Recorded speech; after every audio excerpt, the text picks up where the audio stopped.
Hi, I'm Joe Finsternis, and today I'll be talking to you about a movie called Aqua Hunger Force: Movie Film for Theaters for DVD. Now, this is a movie I've been wanting to see for a long time. I mean, back when I was a teenager, this was one of my favorite shows. I thought it was funny as hell. I've even got the first 3 volumes of it on DVD. And when I saw the trailers for this, I got really excited, but back then I wasn't really going to the movie theater as often as I do now, and when the film came out on DVD, I couldn't afford it at the time. So years passed, and last year I did buy a copy of the 2-disc edition at this retailer that sold used DVDs, but they gave me a bad copy. For some reason, whenever I put it in my player or any other DVD player, it would read as if there was no disc, so that kind of pissed me off. But I recently ordered another copy off of Amazon, and thankfully this one was in good working condition. So now that I finally got to see this much anticipated film, what'd I think of it? Well, it's pretty much an 80-minute episode, or 85 if you want to count the credits, and that's pretty much all I wanted. You know, it's about a box of fries, a milkshake, and a ball of raw meat, and they go on a journey together.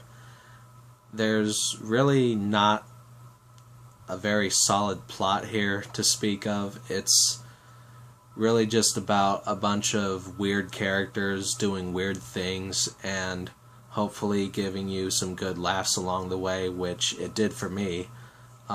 There is a point where Frylock, who's pretty much the brains of the group if you haven't watched the show, he wants to find out where he and his comrades sort of came from, but when it gets to that point where he's starting to put the pieces together, it doesn't try to be any more deep or emotional than it should be. They don't try to shoehorn any sort of tear-jerking moments, and in fact, a lot of TV episodes had these abrupt endings where almost nothing got resolved in the end, and that's really the same thing that happens in the movie. It's going to leave you with more questions than you started out with. It's pretty simple, you know.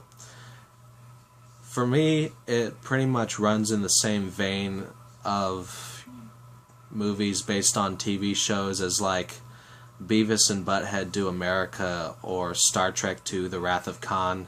I'm not saying that it's as good as Wrath of Khan, but it's the same type of TV-based movie where it's got the same energy as the TV show, it's got a lot of the same people working on it, and it's clear that they weren't trying to please anyone other than hardcore fans of the show, and I have a lot of respect for that.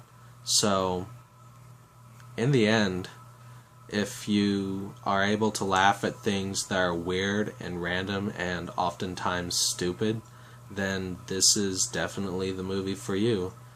On the other hand, if you're looking for some more highbrow type of humor, or especially if you're looking for the type of animated comedy that the whole family can enjoy, because if you had your 6-year-old sit down in front of the TV and watch this, it would probably scar them for life. You know, if you're looking for that kind of movie, then you should probably look somewhere else. That's pretty much all I have to say about it. I hope you all have a good one.